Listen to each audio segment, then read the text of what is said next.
राधे राधे, हरे कृष्णा, श्री हरिदास, हरि बोल। कैसे हो आप सभी? उम्मीद करती हूँ कि बहुत ही अच्छे होंगे, सुखी होंगे और स्वस्थ होंगे। राधा रानी आप सभी को हमेशा हंसता मुस्कुराता रखे, सुखी रखे और स्वस्थ रखे। तो चलिए आज की वीडियो के विषय पर बात करते हैं। और आज का वीडियो का विषय है कि हम लड्डू गोपाल जी को दिन में कितनी बार भोग लगा सकते हैं। या आप ऐसा मान लीजिए कि बहुत सारे इस चीज़ को लेकर क्वेश्चंस थे कि मैं लड्डू गोपाल जी को दिन में कितनी बार भोजन करवाती हूँ, या कुछ लोग जो हैं जो सिर्फ पूजा करते हैं, मतलब एक बालक की तरह लड्डू गोपाल जी की सेवा नहीं करते। अब सेवा और पूजा में क्या अंतर है, मैं इस पर भी वीडियो पहले बना चुकी हूँ, आप मेरी वीडियोस में देख सकते हैं, और उसका मैं डिस्क्रिप्शन में आपको लिंक भी दे दूँगी। बाकी अगर आप लोग चाहेंगे तो मैं प्रॉपरली इस पर एक वीडियो बना दूंगी। वैसे वो विषय मैंने किसी वीडियो के बीच में लिया था, आप लोग उसे सुन सकते हैं। लेकिन अगर आप लोग एक प्रॉपरली इस पर वीडियो चाहते हैं तो मैं बिल्कुल आप लोगों को सेवा और पूजा में जो अंतर है उसमें एक वीडियो बना दूंगी। तो बहुत सारे ऐसे भक्त हैं जो अपने अलग अलग समय के अनुसार लड्डू गोपाल जी को भोग लगाते हैं। तो टॉपिक ये है कि दिन में हम कितनी बार भोग लगा सकते हैं और कैसे कैसे भोग लगा सकते हैं, कितनी बार भोग लगाना ज़रूरी है लड्डू गोपाल जी को। तो चलिए आज इसी विषय पर बात करते हैं। देखिए अगर हम लोग वैसे बात करें हमारे लाला की, तो माँ यशोदा कान्हा जी को 8 पहर का भोजन करवाती थी। अब हम इंसानों की इतनी वो हस्ती नहीं है कि हम माँ यशोदा की तरह उन्हें एक बालक के रूप में हम उन्हें उतना प्रेम दे पाएँ, परंतु फिर भी यदि हम इंसान हैं तो अपनी समझ के अनुसार, अपनी सोच के अनुसार हम अपने लाला से बहुत प्रेम करते हैं। सो उसी प्रेम के अनुसार कुछ लोग लाला की जो है सेवा करते हैं, कुछ लोग पूजा करते हैं। सभी का जो मैं हमेशा हर वीडियो में बोलती हूँ कि सभी की दिनचर्या अलग अलग होती है। हम किसी को देखकर, किसी की नकल करके कभी भी लड्डू गोपाल जी की सेवा या पूजा नहीं कर सकते। हमें हमारे भाव हमेशा प्रभु देखते हैं, तो इसी तरह से हमें वही कार्य करना चाहिए जो हमारे शेड्यूल के अकॉर्डिंग हो। तो क्योंकि देखिए बहुत सारे ऐसे लोग हैं जो जॉब करते हैं, जो अकेले भी रहते हैं, फिर भी लड्डू गोपाल जी की सेवा करते हैं, जिनके पीछे से करने वाला कोई नहीं होता। या कुछ लोग ऐसे हैं जो सुबह सुबह जाते हैं और शाम को ही आ पाते हैं।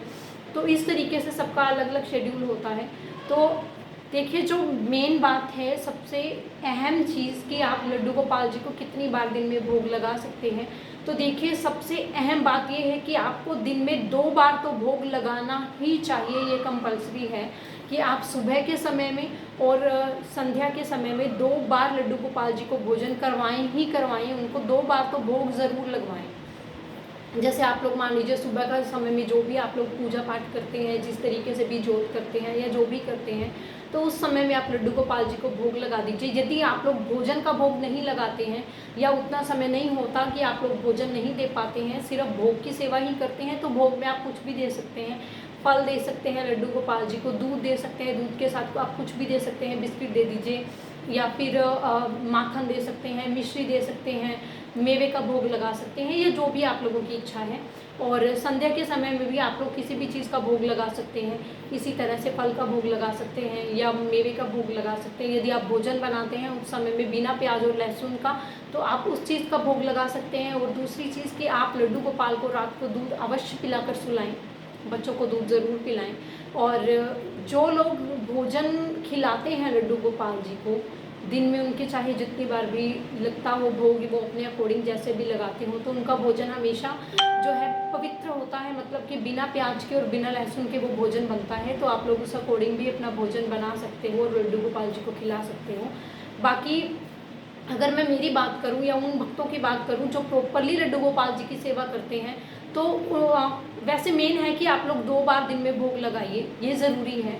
उसके अलावा जितनी भी आपकी इच्छा है, जितनी बार आप लोग भोजन करते हैं, जितनी बार आपके बच्चे कुछ खाते हैं, वो आपकी अपनी इच्छा पर निर्भर करता है कि आप उसके बाद लड्डू गोपाल जी को कितनी बार भोजन करवाते हैं, या फिर आप लड्डू गोपाल जी को कितनी बार खाना खिलाते हैं, या खाना भी नहीं खिलाते तो नॉर्मल भोग आप कितनी बार लड्डू गोपाल जी को करवा सकते हैं, वो आपकी अपनी इच्छा पर निर्भर करता है। बहुत सारे ऐसे भक्त हैं जो सुबह का, दोपहर का, शाम का, रात का, चारों चीज़ वक्त पे भोग लगाते हैं। और सभी वक्त पर चीज़ें अलग अलग होती हैं। जैसे मेरी ही बात ले लीजिए, तो मैं लड्डू गोपाल जी को, मेरे घर में जितनी बार भी भोजन बनता है, भोजन बने या कुछ अन्य चीज़ें बने, जब भी बनती हैं तो लड्डू गोपाल जी को भोग ज़रूर लगता है। क्योंकि मेरे घर में सभी को पता है कि मैं प्याज लहसुन यूज़ नहीं करती हूँ। तो जितना भी भोजन बनता है प्रसादी के रूप में बनता है, पहले बच्चे खाते हैं और जो प्रसादी होती है वो हम ही ग्रहण करते हैं। तो ये चीज़ होती है मेरे घर में। तो सुबह सुबह ही जो है बच्चे उठते हैं, पानी दूध तो मैं बच्चों को ज़रूर देती हूँ, बिस्कुट दे देते हैं। उसके बाद जो भी बनता है, चाहे वो नाश्ते में बने, जैसे पोहे बन गए या कुछ चीला वगैरह बन गया, तो मैं इस चीज़ का ध्यान रखती हूँ कि मैं उसमें मिर्ची कम रखूँ, क्योंकि बच्चों को खाना होता है। माखन बन जाता है तो पराठे बना लिए सुबह नाश्ते में, अगर कुछ पराठे बनते हैं जैसे आलू के पराठे या कुछ भी बना लिया, तो उन चीज़ों में भी मेरे घर में यूज़ ही नहीं करते हैं, तो प्याज आता ही नहीं है।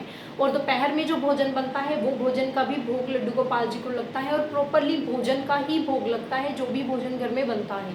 ऐसा नहीं है कि बिना भोजन के मैं या बहुत सारे ऐसे घरों में होता है कि सिर्फ फ्रूट ही दे दिया या मेवा दे दिया या सिर्फ दूध पे निर्भर है, ऐसा नहीं है। बहुत बार ऐसा होता है कि यदि हम लोग कुछ नहीं बना रहे हैं या कुछ और सिस्टम चल रहा है, तो हम लड्डू गोपाल जी को दूध दे सकते हैं, दूध के साथ कुछ और दे सकते हैं, लेकिन भोग लगाना अवश्य है।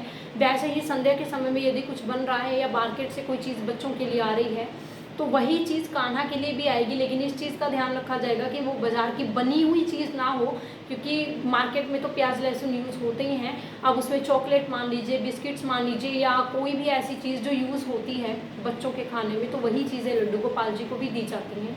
और रात के समय में भी भोजन ज़रूर दिया जाता है। मेरे घर में जो भी भोजन बनता है रात्रि में वो लड्डू गोपाल जी को भी भोग लगता है। तो अगर आप लोग नॉर्मल भोग की बात करें तो दिन में 2 बार भोग लगाना अति आवश्यक है, सुबह के समय में भी और साय के समय में भी। तो इस चीज़ का ध्यान रखें कि दिन में अगर यदि आप नॉर्मल भोग लगाते हैं तो 2 बार भोग अवश्य लगाएं। उसके अलावा जितनी आपकी मर्ज़ी है, जितनी आपकी इच्छा है, जितनी बार आप अपने बच्चों को भोजन करवाते हैं, जितनी बार आपके घर में भोजन बनता है, आप उस अकॉर्डिंग लड्डू गोपाल जी को भोग लगा सकते हैं। और समय समय पर गर्मी है तो पानी पिलाते रहें। तो हर चीज़ का ध्यान रखें। भोग आपके अपने अकॉर्डिंग है, आप अपनी इच्छा अनुसार, अपनी भक्ति अनुसार, अपने भाव अनुसार लड्डू गोपाल जी को भोग लगाइए, लेकिन सुबह का और संध्या का भोग आप लड्डू गोपाल जी को ज़रूर दें, जिसमें आप कुछ भी दे सकते हैं, आप लोगों को पता ही है। और इसके अलावा यदि आप लोगों का इस मैटर पर कोई भी सवाल हो तो मेरा इंस्टाग्राम लिंक्स और जो मेरी ईमेल आईडी है वो मेरी चैनल पे ऑलरेडी है। आप लोग वहाँ पर मैसेज करके मुझे कुछ भी पूछ सकते हैं। मैं कोशिश करूँगी कि आपके सभी सवालों का जवाब दे सकूँ। तो मिलते हैं नेक्स्ट वीडियो में, तब तक के लिए राधे राधे, हरे कृष्णा, इजाज़त दीजिए।